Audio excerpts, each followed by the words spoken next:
Welcome to the Open Page. In our previous episodes, we explored the remarkable world of Anton Chekhov. Through his stories and plays, Chekhov taught us that literature does not always need dramatic heroes or extraordinary events to reveal profound truths.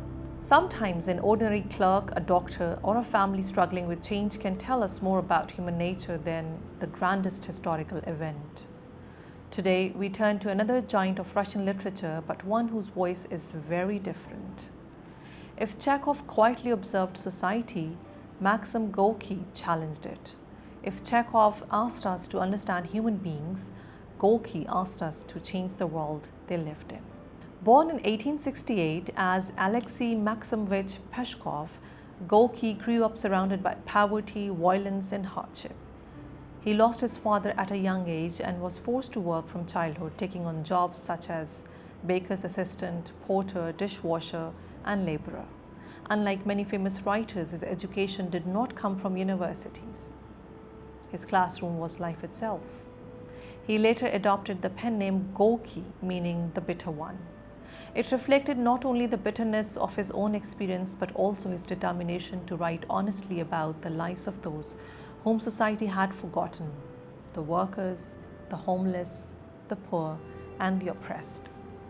For Gorky, literature was never just entertainment. It was a force for awakening. It was a way to give dignity to people whose voices were rarely heard.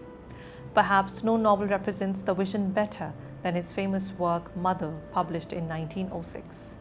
At first glance, Mother seems to be the story of an ordinary woman named Pelagia Nilovna, a quiet, frightened mother living in a factory town. She has spent most of her life accepting suffering as something unavoidable. Her husband is abusive, poverty surrounds her, and fear shapes her everyday existence. But everything begins to change through her son, Pavel. Instead of accepting injustice, Pavel begins reading books, questioning the system, and encouraging workers to think about equality, justice, and human dignity. As his political awareness grows, something remarkable happens. His mother's awareness grows as well. Pelagia does not become a revolutionary overnight. She changes slowly, one conversation, one experience, and one act of courage at a time. The frightened woman who once remained silent gradually becomes someone willing to risk everything for truth and justice. That is what makes Mother so powerful.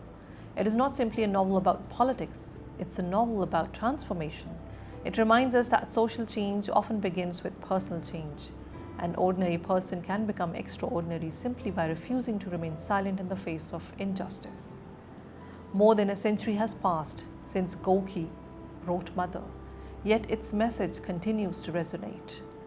Around the world, we still see people struggling against poverty, inequality, exploitation, and discrimination. We still ask the same questions.